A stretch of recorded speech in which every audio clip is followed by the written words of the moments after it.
You know, I enjoyed the Polish Coffin when it first came out. I wasn't as big of a fan as other people, but I enjoyed it. It was a solid enough rifle. I didn't quite understand the hype though. People just love this thing, and even nowadays people really enjoy it, and I didn't get it. Until very recently, that is, when some new information came to my attention that made me realize that this is by far the best endgame weapon for me. It looks absolutely pimping on my Corvex. Look at it. It's tremendous. It looks so good. I might even forgive it. It's long as I can't do this for this long. Look at this thing. Now, just in case you think I slowed that clip down for comedy reasons, I did not. This thing has a 5-second reload.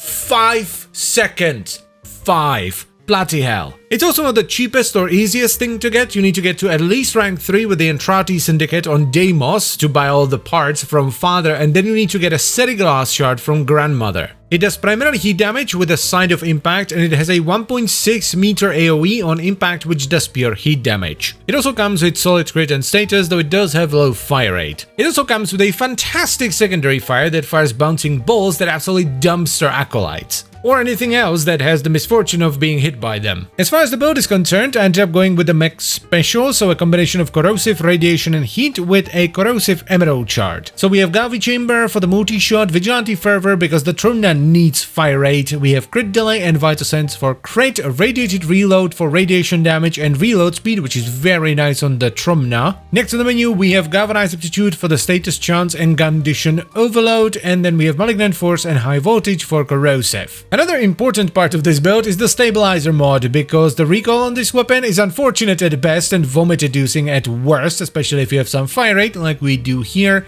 and to top it all off we have primary merciless for the raw damage and some extra reload speed. Now this is of course focused mostly around armor, so Grenier and Corrupted, but it also works well versus the Infested. If you want to fight the Corpus though, you're better off with like a 100 munitions vital setup, or maybe you can do some internal bleeding shenanigans as well. Now while the setup is good, it's still a little bit low on the fire rate, and there are two ways to fix this. You can either not run the Vigilante mod and just run Speed Trigger for more fire rate, though this will make you lose the 1-piece set bonus, which is not that big of a deal if you run the Vigilante mods on your pet. Or you can run Reinforced Bond for free fire rate as long as your pet has over 1200 shields or overshields. Speaking of pets, priming pets are absolutely tremendous here because of the condition overload we get from Galvanized Aptitude, so if we add Harold into the mix, hello Harold, we get considerably more damage out of our shenanigans. The best case scenario is to run a pet that has Reinforced Bond and also primes the enemies. That way you get the condition overload and the extra fire rate. And that's just the primary fire. The secondary fire is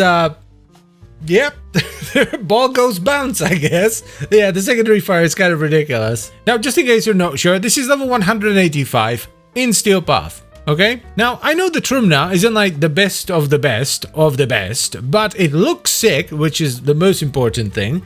And it's like good enough. It does the kind of content that I normally do very well. And that's honestly all that matters to me. Can it do the kind of content I regularly do? Yes, absolutely. I've played this game for 6,000 hours. I am very much past my sweaty stage where I'm trying to do the maximum damage possible, even if it's mostly overkill damage. I just want to have fun with cool weapons. And the Coffin, despite its shortcomings, I'm gonna play that clip again because if I have to sit through it every time I press R, so do you, is most definitely a cool gun in my eyes. So if you haven't tried it yet, whether it be because you just weren't interested in it or you looked at the build requirements and you were like, nah, I'm good, I would highly recommend you do so. And that's pretty much it for the video, so thank you very much for watching. As always guys, I hope you've enjoyed the video, and I would also like to extend a special thank you to all the channel members. Thank you very much guys, I really appreciate your support. It means a lot to me. And I'll see you next time. Bye bye.